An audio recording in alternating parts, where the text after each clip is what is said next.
I'm going to demonstrate the hip hinge exercise. I've got the dowel on my back.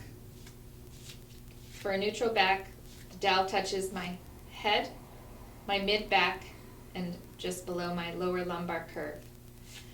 The hip hinge exercise, you sit your hips back to the wall behind you. Your knees stay somewhat over your ankles or your shoelaces if you have shoes on. And your shins are pretty much vertical. This is the hip hinge pattern, which moves the weight or the body through the hips, as opposed to the squat pattern, which I will demonstrate separately.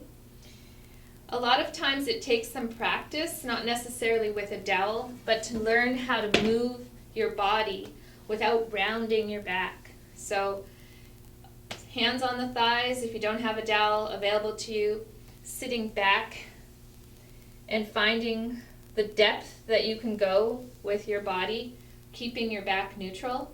If you want to add breath, you're going to inhale as your hips go back and exhale as you stand up and find your tall posture, chin tucked in.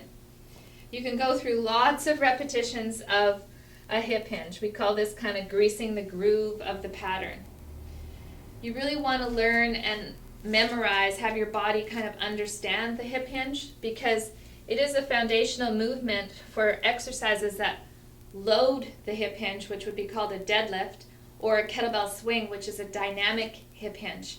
And taking your training plan to those exercises without understanding the importance of keeping your back neutral is a recipe for injury. If you were to add load and put pressure on certain parts of your back loaded, then that's where we see problems arise. So bringing it back to basics, you just want to understand how to do a good hip hinge movement. It's nice and safe. Inhale as you sit back and exhale as you come back up. There you go.